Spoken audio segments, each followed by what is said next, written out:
on the child's right to eat without a fight. And I request the speakers to be on the stage.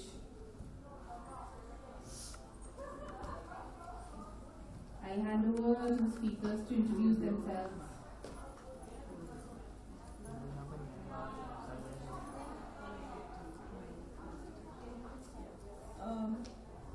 Hi, all of you who are here. I'm so happy that we have 1, 2, 3, 4, 5, 6 people. More than joining. More coming. Oh, great. So anyway, I'm Anita, Mathew, and Neelanjana is the lead speaker. But what happened is, it's a little story that I was coming to the Economic Forum for the first time. I didn't attend Women's Economic Forums, but they asked me after seeing my CV whether I would like to speak. So I told them, yes, I would love to speak. And they said, oh, well, you work with children. I said, yeah, I work mainly with children. So they said, all right, we'll put you with Neelanjana. So I said, sure, put me with anyone who knows or whatever speaks with children, because I didn't know what this whole setup was. So we got in touch with each other on email, and the topic given, did you give the topic? Yeah, she had given the topic very nicely. She had put how to make a child eat right without a fight. So that was her topic. But me, I am a child rights person. I don't make children do anything. Okay, so for the last 20 years, the children do everything. I just sit there and say, wow, I mean, I'm getting on in life. The world is yours. So tell me what to do, and they love it. So I said, this doesn't go with me. So I asked the organizers, who are very good, I said, can you tweak it a bit if you want me to speak here? Just make it the right of the child to eat without a fight. And they did that. So that's how we have the topic. And this is a favorite quote of mine, because it's to do with nutrition. It's her baby, nutrition is hers, but mine is just rights. So the right is that everyone has a right to health. Right from the minute that the child is conceived to the time we all go. So this quote was very appropriate. It starts very, very much within us when we have children. And then we go on, and this is what we do, basically.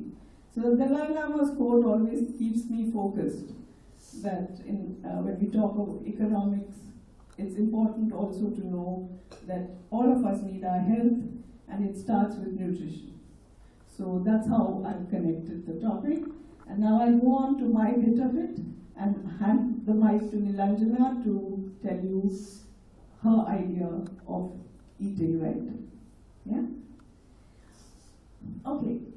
Basically, I work on the aspects of the rights of the child. So this is just a summary that all of us here as parents, and right now I suggest all of you just stop thinking of yourself, if you have children, that you're no more an adult. Just connect to your inner child. Before I begin, close your eyes, please, for 2 minutes. Connect to your inner child. We all have the inner child in us, still. So just close your eyes and think of yourself at the first age that you can remember yourself. I believe in being child, so I don't need to close my eyes. No, just think of yourself. Stop. I mean, you're so beautifully dressed. So just think of yourself. I'm living like a child. Okay, fine. She is the inner child, so that's even better. So if all of you have connected at some point to the inner child, I'm happy. Now, when you connect to the inner child, just think of the first experience you had with food. All of you would have had the first experience with food, and it would be with an adult, whoever. It could be a parent, it could be anybody, but there would be a time. Now, I'm going to ask you, all of you, there are very few of you here, how many of you loved the experience that you had as a child? Now, not as an adult, as a child with food. How many of you ever had a problem with food as a child? Can I have anyone answering on that? Problem? This food, yeah? Yes, just very little. I used to go to kindergarten for 1 week. My parents left me for 1 week, and I was given to eat herring. Oh. And from that day, I can't take herring into my house. So there we go. Anyone else who can think of their time with food? I only remember my mother stuffing food in my mouth. Mother stuffing food in the mouth, given some strange food to eat. Anyone else can think? That's why I said connect to the inner child. My problem was that, whatever my mother put for me in the plate, I had to finish. And sometimes, halfway through I didn't want to have, but out of fear, not fear that, my mother would be upset and she would be happy. I would finish, but the other half of it would be a punishment. So that's something that we really need to talk about, because probably we need to rethink about those strategies that mothers do. That's right. There we go. So, but who served you the food? Did you serve it yourself and waste it, or mom served? So, as you see, what is happening here? The adult is deciding on what the child needs. So that's where I come in as a rights person. Now, these are all laid out in the UN Convention, and I believe in it 100%. I live it, I breathe it, I do whatever I can with it. So these are the given all over the world, that the child has these rights, and they are the core rights. Can I have minutes? Now, the main three things which we go with is the right to survival, and of course, right to survival means nutrition, food, the basics. The right to protection. To survive, you need protection. And I am involved now with the third right, which is never given, and it's always a fight. And you can see the title. It says, without a fight. But there will be a fight if you do not allow the child the right to participation. And so we go down, and these are all what has been done, and it clearly states that a child's best interest has to be put always paramount when any decisions are taken by caregivers or duty parents. Now we have to really think deeply on this, because it's legal. Tomorrow your children, we teach the children this, and they have a right to come and question the adult and say, we have a right, So when I first taught rights, I had a whole bunch of parents who almost threw me out of the school, along with the teachers, saying that, what are you doing? Children are already chewing our brains and they're behaving so badly, and you're putting this as a legal thing to them, and now they're coming home and saying, you know something, we have rights. Our teacher said so. I said, oops, it didn't go through my head. So I quickly switched. I had to, or I lost my job and my livelihood. I said, okay, we will go into, if you give your child rights, then teach the child, along with the rights, responsibilities. But don't tell a child you're responsible without offering the child his or her rights. The child won't understand. You are responsible for being bad. Why? Because you did something which shouldn't have been done. So, you have to balance it. So that I'm just offering it as a solution, because I normally just tell children, go and ask your parents and let them sort it out, and they'll come and bullshit me, so that's fine. But it doesn't happen like that. Unless you give rights, you can't demand responsibility from children. Next. Now, it deals with food and nutrition and today's session. And what I would like to say is, I only want to dwell on participation, and my questions, if you want, can be given to me. I'm all for children. I'm dead scared of adults. I've had some horrific experience dealing with child participation in all parts of the world, and I've been taken onto the tiles, but I've stood my ground, and I have, if there was a piper, I would call me that, and a whole bunch of kids would follow me down to wherever. So that keeps me alive and keeps me going. So I stick to participation at all counts, whether it's government, whether it's parents, whether it's institutions, whether vulnerable children, spoiled children. I think what we need to do is not fix the child, but fix the system. Thank you. Thank you, Anita. You laid the right foundation for me to start talking about nutrition. I am a nutritionist, and I thought I'll talk about the science and art of healthy eating, but when we had this session on children, I wanted to connect it in such a way that there is participation even in what nutrition is being offered to them. And that is why Anita and I, without meeting, I think we connected very well. I've made a short presentation, so I'll just take you through that, and then we can have a little bit of question-answer, because I do want to know your thoughts on it, and we'll do that just briefly. Can you show?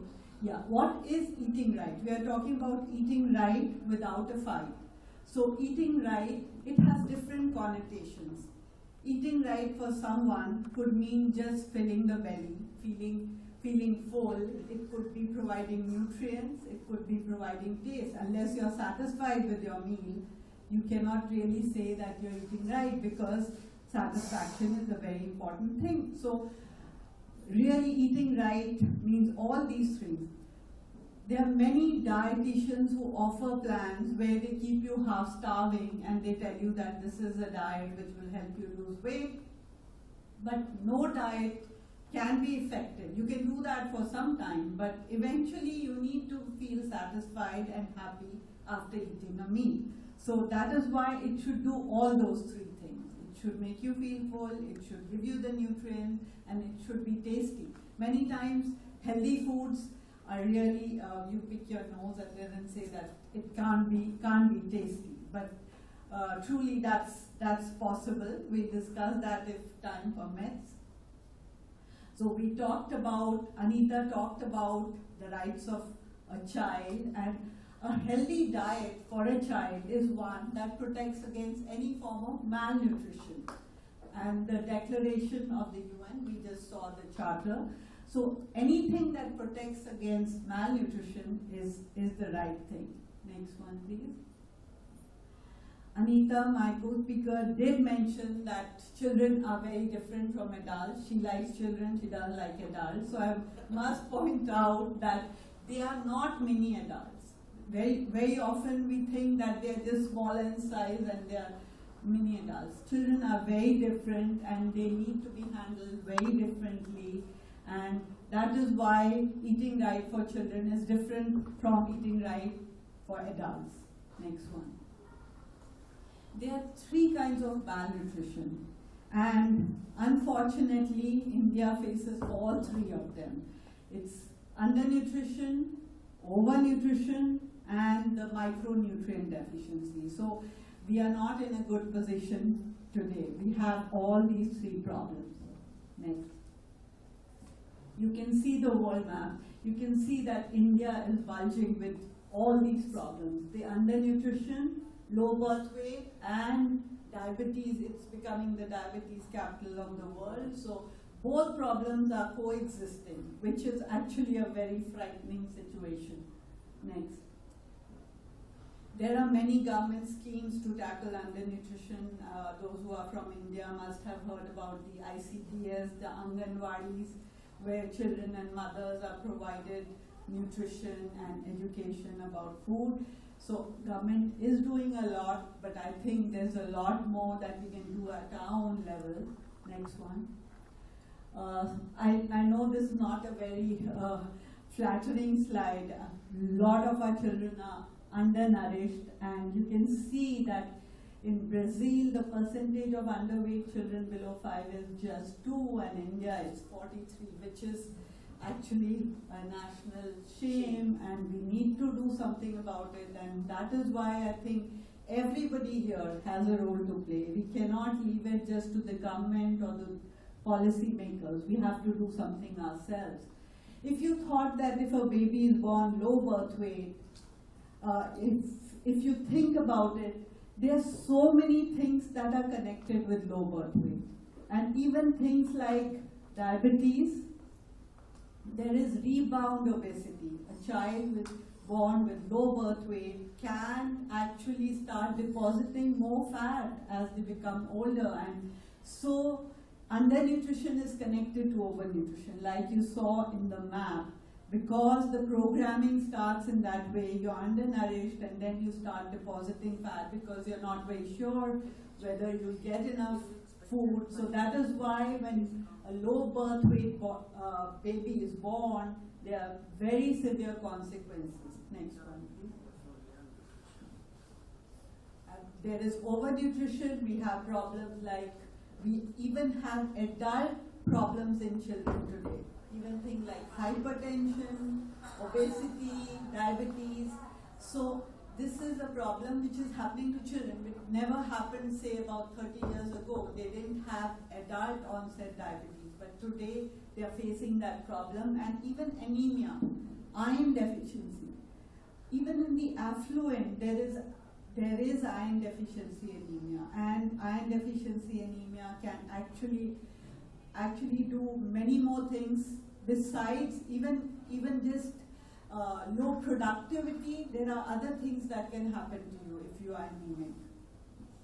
So it's very important to tackle problems like anemia, because your concentration in the classroom for children is very important. If you are anemic, you cannot concentrate on what you're studying. So no matter what the child is being taught, till the child has that adequate attention span, concentration span, it's very difficult to teach a child. So anemia and iron deficiency needs to be looked into. If you thought that being overweight just affects the physical health, no, actually it affects other aspects of health, and in fact the psychological aspect can be quite devastating. Children are actually bullied and they feel miserable. So there are other things. It's not just impact on physical health, there are other aspects which we need to look into.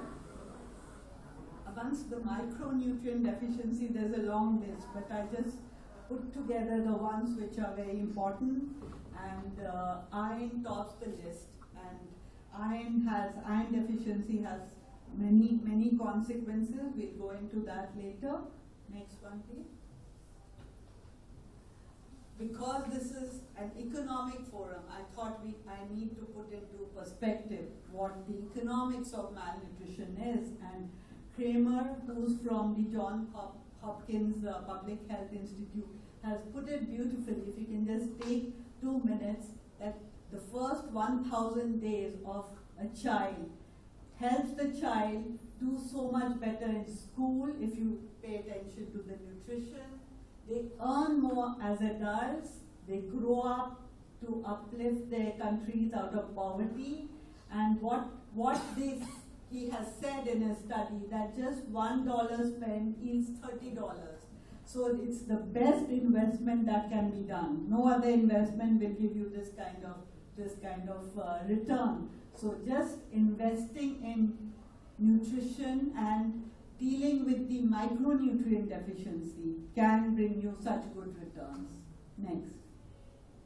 So where are we going wrong? We need to think about not just policy, we need to think about a 360-degree approach, which I think Anita also talked about. It's just not one sector that we need to think about. It's unless you do it in totality. Next. So whose responsibility is it? Is it really the child's responsibility? No, to begin with, it's the family's responsibility, because the family is supposed to take care of the children. Protection is to participation, and protection comes from the family. So you need to think about what the family can do to make sure that the child is eating right.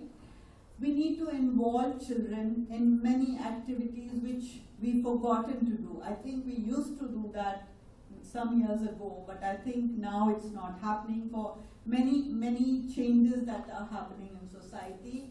So we need to let children take part in grocery shopping, cooking preparation, setting the table, doing all those little things, and eating together as a family. That is the most important thing, and I think that practice is actually dying away. People just eat by themselves at whatever time. There's very few families try and maintain that decorum of eating together, and that is, I think, very crucial. Once you eat together, many benefits emanate. So eating together as a family is very important. You have to be a good role model. You can't be doing things that you like and you know are not good, and you expect your children to be doing something else. So unless you're a good role model, I think you can give up trying to make your children eat right. So you have to introspect and think about what you do wrong and try and change those. And we need to be, I think, eating out a little less. We eat out all the time. I think that is one reason also that we are not able to sort of follow the pattern of good nutrition that we can do when you're eating out. It's bound to go a little haywire.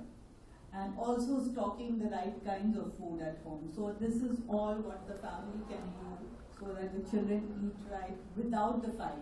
So these are things which can happen in the background. You don't have to tell children that do this or do that. It should be part of their lives, a part of their activities. Next.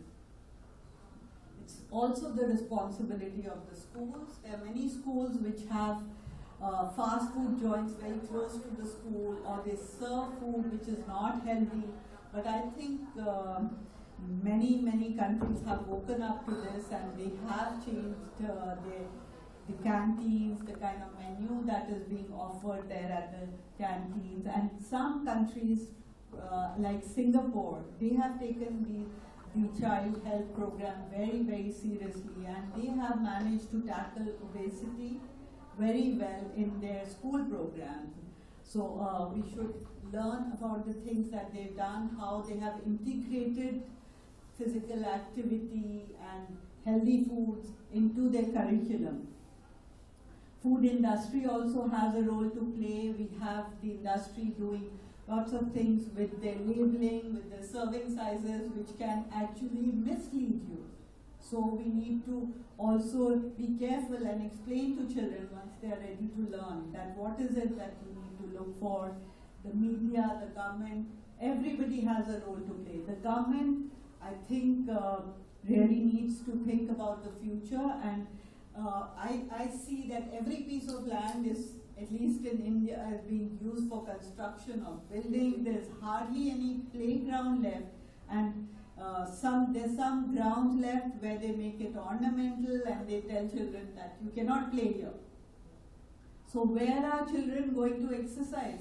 Are you only going to take them to particular classes for tennis lessons, or will they not have free play? I think it's very important to have free play and just let children be, let them run around. But I am very sorry to say that this is not happening, and till we awaken to that, and I think as citizens we all need to do something about this, put our voice together and leave some kind of cycle. In Denmark, is anybody from Denmark here? No. In Denmark, I see that the cycle paths, I mean, they are so they rule the way. So when there's a cyclist coming, everybody else moves out of the way. But unfortunately, in India, I think the bigger the cars, I mean, the cyclists have to just make way because it's scary, the big cars. So we need to think about cycle paths, playgrounds for our children. Because if they don't play, how are they going to eat? Yes. I mean, you need physical exercise and generally go out in the fresh air. They're sitting with wired, like, and most adults are wired. So now you can't even tell the kids don't look at phones or things. So if they don't get exercise, they're not going to eat. So it's a double whammy. Nowadays they are just chatting or they're in front of a screen most of the time. That we it's a used to screen. play a And it wasn't structured play. So what's happening now is all structured. You take the child for a particular class, they learn. Are we getting late? Yeah. Oh, I'm sorry. Okay, maybe I won't go on with this, and we'll take a few questions because I think we are running short of time. But I just want to tell you that I have been working in a hospital for a long time, and I thought that treating disease with nutrition is one aspect, but we need to make sure that people don't get that disease. And that's why I wrote this book, which says that if you eat right, really there's really nothing to worry about, because if you eat right, you prevent more than 75% of the chronic diseases. So it's a book on healthy eating. I think it's more focused towards children and how parents can make children eat right. It has 75 recipes which I have actually put together, and I would, if anybody is interested, you could try some of the recipes. They all use healthy ingredients and they are tasty, because for me, taste is very important. Unless something's tasty, you don't want to eat. So we'll go on with the program. We have another session that it is arts and means of development. I would like to invite the speakers.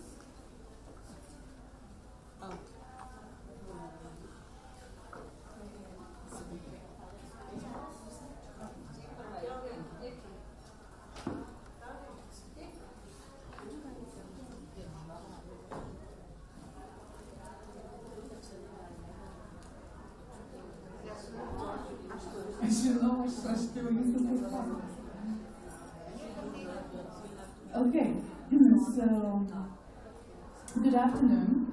My name is Aiste Ptakauske, and I'm an artist. I write scripts for television, film, and live performance.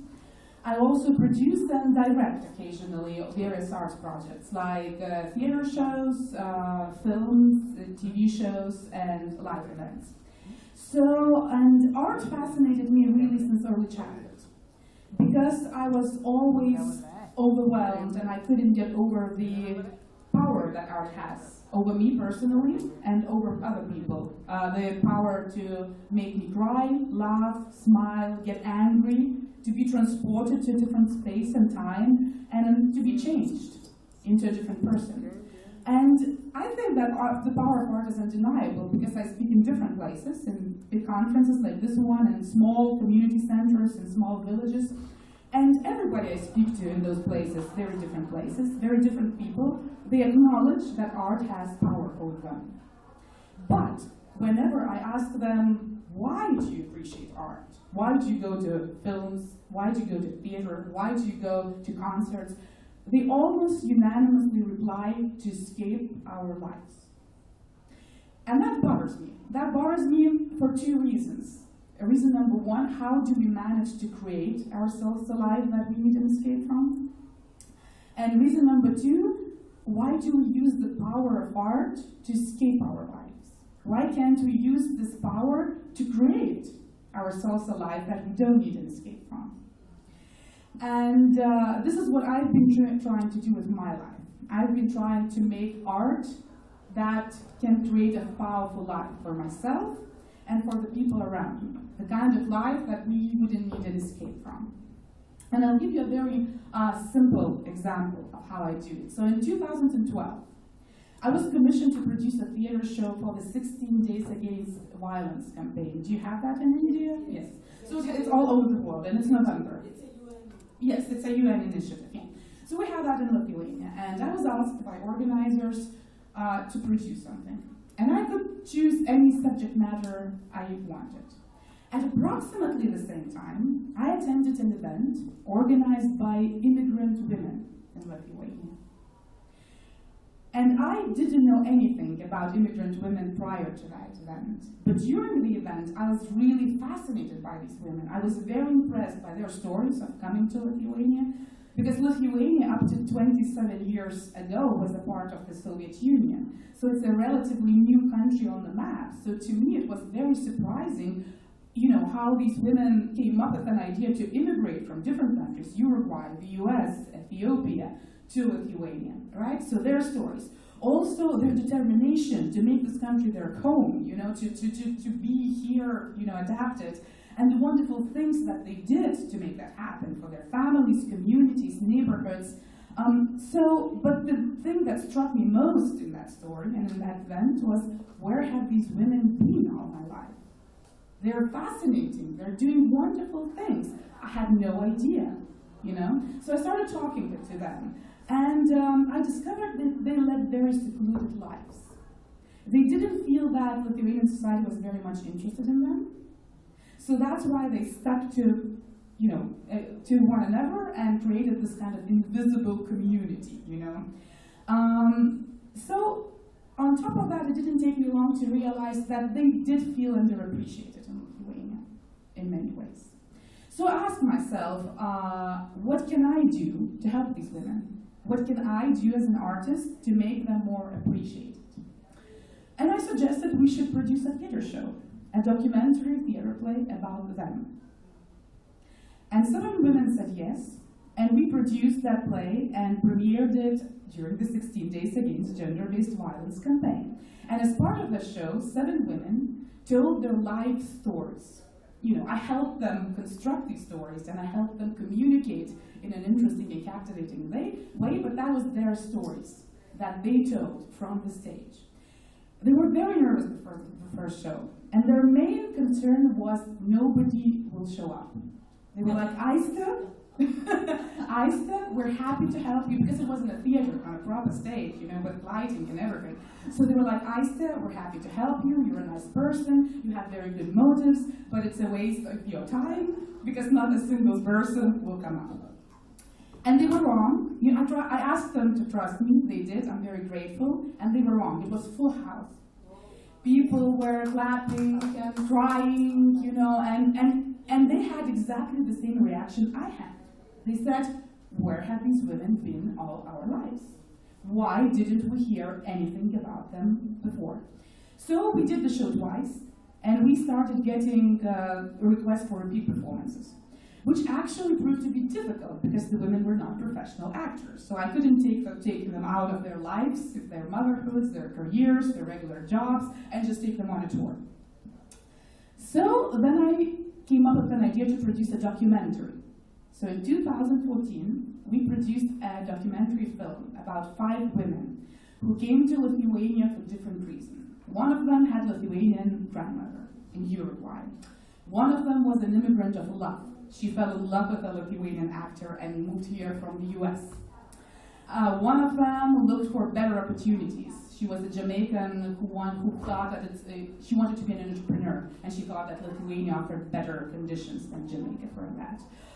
There was a war refugee, a woman from Chechnya, who was working for the Ministry of Foreign Affairs, and while she was on a diplomatic visit in Lithuania, Chechnya was attacked by Russia and disappeared. So the country that she was representing disappeared from the map, and she had to ask for refuge in Lithuania.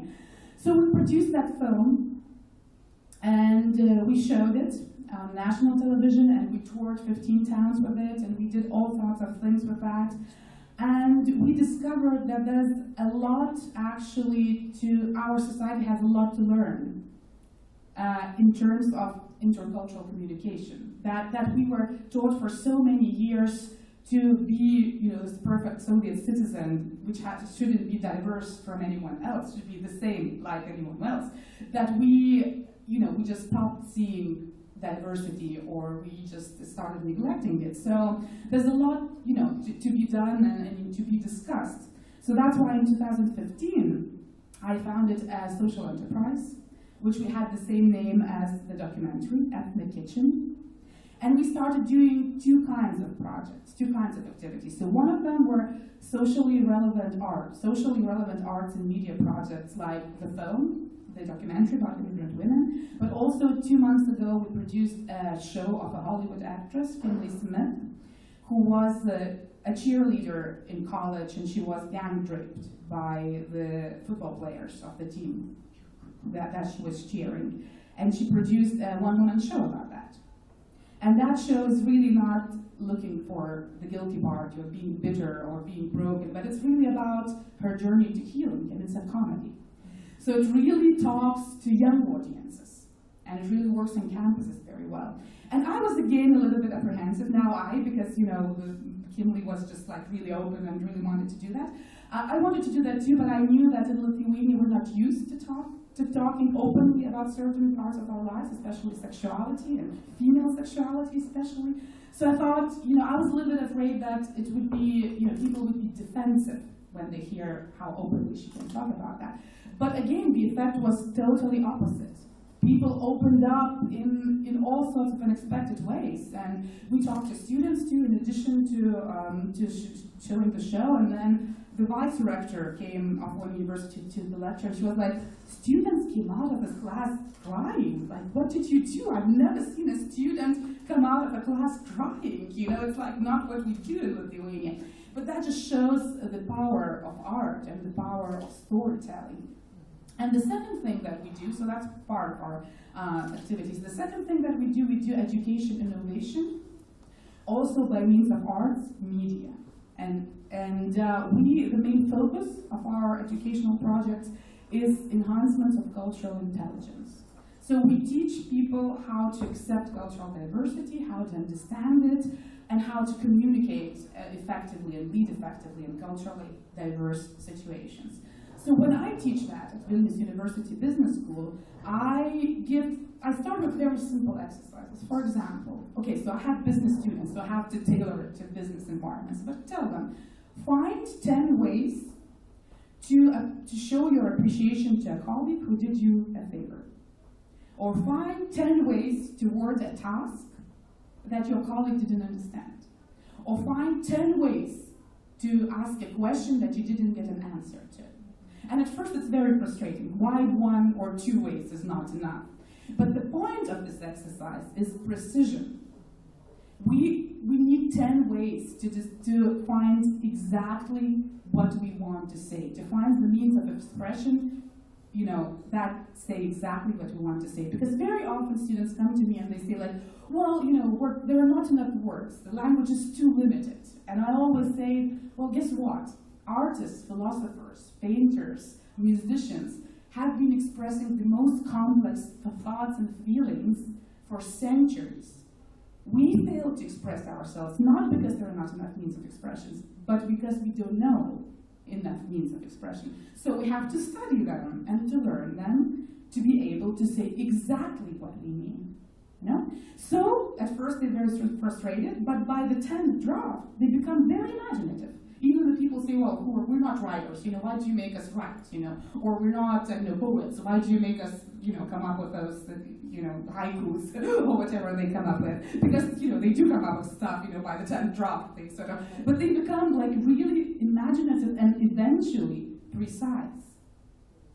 So we have I adopt many exercises from acting and writing. For example, when I teach innovation and creativity, one of the most common things that people say to me when they come up to me, I don't know where to start, I have no ideas. Well, it's like it's nirvana, it's certain people try to reach that all their lives, no ideas, nothing. So it's like, well, maybe not. Maybe let's try. So I say, let's try this exercise that writers do when they try generating ideas. So close your eyes, even out your breathing, calm down your thoughts, and write down 10 things that made an impression on you today. Then take a pause and write down 5 things that have been haunting you all your life. Then put these things together, rank them in the order of importance. And it's amazing how much they learn about themselves from this simple list. It's only a list, And then, of course, the next question is to ask ourselves, so why have we put the top 5 things on the top of our list? Why do they interest us? Maybe they can interest other people too. Maybe one of them can be the beginning of a new venture or a new enterprise, or an innovation. But it all starts with the exercise of opening up, looking into yourself, and really thinking beyond 2, even thinking beyond 10. And if you feel that you are lacking means of expression, just go and learn. Look at the paintings, look at films, and we watch films, you know, and so this is why this enterprise I'm still running it, and because I could see the real change that the show and the film made on the women, because they learned to express themselves, but at first they were like very timid, and they said like, we need notes, and I let them use notes, and they were reading their own life stories from notes, you know, so, and we were doing all of that, but you see, and then we went on a tour with the film, and you could see how they, and you know, if somebody would ask like a, you know, provocative question, not a very, you know, trying to provoke women into sort of breaking down, you could see how they would, you know, cave and be very afraid. But, you know, by the end of our tour, they became really those powerful speakers who could speak up for themselves and who could express exactly what they mean, even if they didn't agree with the opinion of the opponent from the audience, you know. So that was wonderful to watch. But also the effect on the society. For example, the Uruguayan lady, there's a Uruguayan lady in the movie, and she comes to the film, to Lithuania, and she is struck by the number of victims of domestic violence in Lithuania, female victims. So she says, I need to do something for them. And she finds this women's shelter that takes in women who have suffered domestic violence and have nowhere to go, who have made the decision to, you know, leave their husbands but have nowhere to go. And she decides to donate her clothes to that shelter. And after the release of the film, we had so many emails and so many calls of people asking, where is that shelter? We want to donate clothes too. We want to help these women too. And the film and the women in the film, they were mentioned 100 times, over 100 times in the media, regional and national.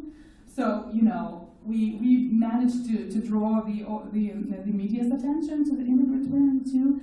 And I also have teachers of universities and high school teachers constantly directing me and contacting me and asking if they can use the film in their classes. So it's used in Belgium, in a university, in the class of, it's called value pedagogy, but it's really tolerance, like it's an equivalent of tolerance education. And it's used in classes of intercultural education, and it's used in classes of intercultural communication. So there are many angles, you know, through which, you know, you can watch the film. And so this change that I saw that actually my work as an artist could really make on the society drove me to continue using, you know, artistic practices in helping people tell their stories and communicate better and just listen to themselves and to other people better. So that's the story. Mm-hmm. Where can we watch this film? Is it on YouTube? It is. The screener is available on YouTube, and I do have information about that, so I can distribute it to all of you. And I was out when you were talking. Can you tell me about the film? Yes, so it's a film. It's a documentary film about immigrant women in Lithuania. And it's interesting in a way because Lithuania has been a part of the Soviet Union for a long time. So I was interested in looking at, you know, what kind of women would immigrate to a country which only became an independent, well, regained its independence 27 years ago. So, but also the experts say that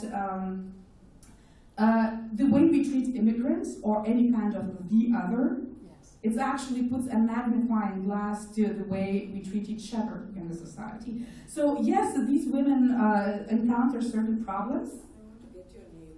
Sure, it's all there. It's all there. Yeah, and you know, so sure they encounter some problems to maybe a bigger degree than we encounter, but it just shows that these problems, they exist in our society. And maybe because it's easier for us, because we have families and we've been living in that society for such a long time, it's easier for us to not notice or to find another buffer for it, you know. But these women, they don't have that kind of support. So that's why they experience this problem in a more severe way. But that shows that it's in general the problems that exist in our society. And I think it it really showed, this is a description of the women, and it really, I think, showed how our society treats women in general. Not just immigrant women, but women in general. They have more difficulties of being taken seriously. They have more difficulties of making careers in Lithuania. They have more difficulties finding a social life outside of their families. So it's. But also, I was very impressed by the effort. How much effort these women, despite it all, against all the odds, how much effort these women really put into making Lithuania their home. Professor, yeah, that's for you too. So that only showed to us that home, it goes beyond nationality, and it goes beyond race, and it goes beyond ethnicity. It's it's simply much more deeper. It's the compassion, it's the love, it's the shared humanity that we create for ourselves, and this is what makes home. So if you find that, maybe not in all society, in just a few people, you will create a home. How do you pronounce your name? My name is Aiste, first name, yes, Aiste, like I stay, Aiste. And last name is Ptakauske. Yes, that's all in there. And thank you very much for your attention and for your stories. So if you, I don't know, we lost our moderator, it seems. Later today, we'll left our own devices. She's like, I cannot handle that anymore. That's it. No, that looks to me like a nervous breakdown, like when you're just like, without any else. I'm so tired because of all the confusion. She was trying to handle so many. I know. It's been tough on her. But like, that's what I'm saying. It looks like a nervous breakdown. When you just drop everything and you just run out. That's it. You deal with that. Yeah. You deal with that. Okay. Thank you so much. Thank you. Questions? Yes. Okay. Please. So first of all, I am surprised that Aiste, I am also from Lithuania, she's so talented. I just want to make an introduction. Professor Paviljonin used to be my teacher of contemporary American literature at Vilnius University. Yes, very, very special person. And also then she was a member of parliament. But I want you to invite, because we are creating this All Ladies League in Lithuania. Oh, really? Okay. Yes, so I represent this yes. little group. Wonderful. We haven't started our activity yet, but I would like you to suggest some new topics. Let's say elderly people, LGBT, Yes. reproductive rights, women, family planning. Yeah. So there are so many issues. So after this talk, then we'll stay for some time and discuss. Thank you. Yes, and age actually was a little bit touched upon because women, and so it was sort of like tentatively touched upon, but the boldest, and if you watch, I hope you watch the movie now, the boldest person was the Jamaican lady. She was over 30, she was in her early 30s, and she came to Lithuania to study her master's degree, to study for her master's. And she said, I felt like I was the oldest woman in the world. She said, and she was like, in Jamaica, we respect old people, we respect senior people. We think they have more experience, they've seen more life. And in Lithuania, and that was her words, I'm just quoting, so quote, getting old is like a mortal sin, she said. That's right. I am now a pensioner. So you could make a film about people of my age. The society does not need us at all. With all my professor experience. Yeah. Like in India, I face Like in India too? In India, I face the problem. I'm 66, and if you don't behave like a 66-year-old person, which is that you should be so occupied with your husband, your children, your grandchildren. Diseases, yes. So if you dump all these things and you do as I do, you are completely, you can get depression and die. That's right. And to fight, to fight that nobody understands when I keep cribbing, you know. I go on and on and on and on like this witch out of somewhere saying, why am I here? Why is this husband here? Why are these children coming? Why? And everyone looks at me and says, don't you see so-and-so? She's going to church. And don't you see somebody? She's going to the church. She's so calm. She's so nice. And she's so sweet. And she's looking after her kids. And she's doing everything. What is your problem? You should just step up and take it all. I keep saying, oh, can I just vent? I may be doing all that inside, but can I vent? So, you know, it's a big conflict that you have to behave in a particular way as a woman when you... And I think that's part of the problem, you know, that's part of the problem that I wanted to show in the film, because when you come from different cultures, you don't know what you're supposed to behave like as a woman, you know, you like... And then suddenly, and there's this wonderful, like this American lady, she was a young woman when she arrived in Lithuania, and they were getting ready for a show. So, and she saw that chairs needed to be, you know, moved in the room. So, you know, she took the chairs, and her would-be husband, he wanted to be gallant, and he was like, oh, no, but he didn't speak any English at the time. So he started yelling at her. What she heard was yelling, you know, she was like, I was standing with that chair. I didn't know what to do. Was it the wrong chair? You know, so she was like frozen there. And then it turned out that he was trying to be gentlemanly and say it's not a lady's job to carry a chair. You know? But it's so interesting that she didn't have that in the States. Like, in the States, it's not how a man shows attention to you. Like, you know, it's like, she was like, what? Like this person? So she was like, so the first time I talked to Mathew, he yelled at me. She always tells the story, you know.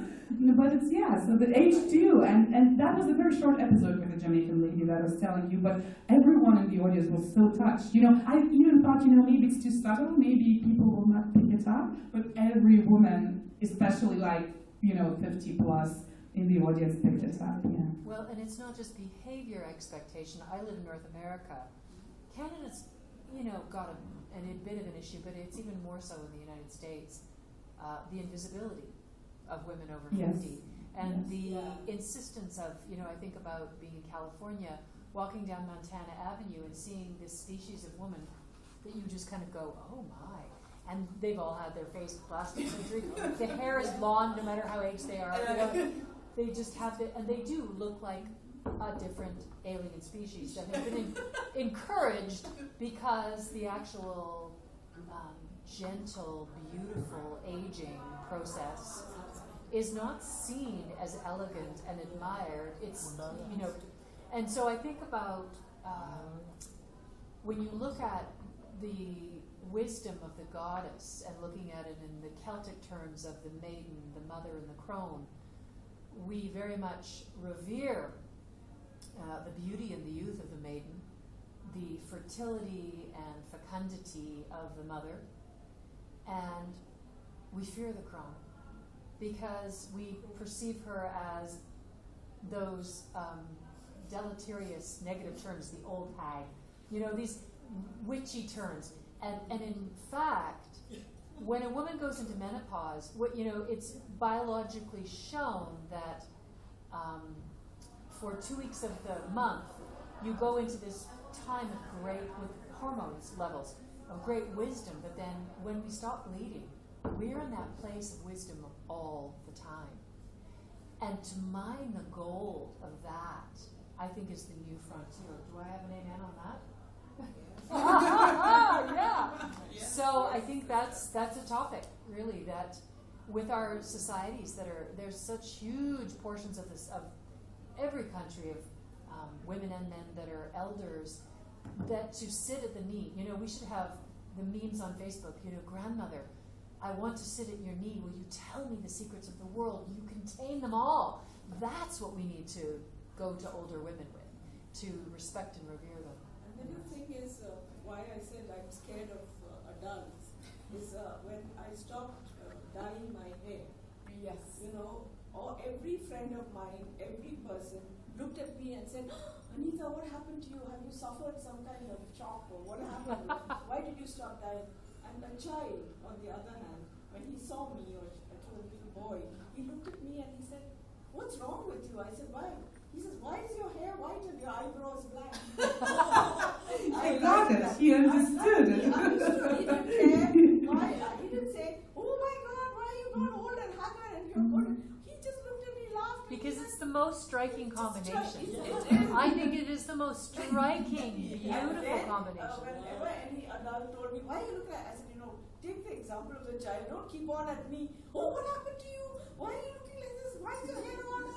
I said, that child came out with it like. Now, I went for a wedding to the US, and my sister's daughter was getting married, and my hairdresser in Goa, she said, Anita, you need to freak out a bit. I said, sure, I'm ready to freak out anytime. She says, color your hair. She says, color your hair. I said, no, I'm done with that. She said, no, we'll make it blue and pink. I said, sure. Everybody's turning all the colors. So she streaked my hair with blue and pink. No, I have it. I showed it to you guys. Blue and pink, and you won't believe it. When I went to the US, I had this whole bunch of people telling me, you're in. You're trending because that is the new color streaking out here. I said, yay, I made it. Well, then I think that what you were talking about, but that's exactly it. Art, being expressive through art, to be free, expressive, authentic, brave, bold. Yeah. And even what's happening here, like when we were going with that movie with, to different Lithuanian towns, they're like, oh, so you're going to have an after-show discussion. And in Lithuania, like, there's this prejudice about after-show discussion that nobody ever talks, Like, the moderator is the after-show discussion, And I was like, okay. And never, I could barely say a word because this was happening. After people watched the film, like, everybody, like, there would be, like, a crowd of hands, and everybody would have to, oh yes, and I can respond to her, experience and that experience and that. Great. So I think that's also one of the powers. So you're a catalyst for this. Thank you very much. Thank you for saying. The moderator is not there, but we have a photographer, Yes. so we can take a picture. Please, group. Yes. We did speak, so I thought let's make use of the situation. Like we have a photographer. We are our own audience. Audience and moderators. You send to us somehow. बस एक click करके आ रहा हूँ. एक minute रुक, आ रहा हूँ. Wonderful. Yeah, Do you see look that at- thing? Yep. look at- No? And you have the background. Yeah. Okay. Wait. 1 second.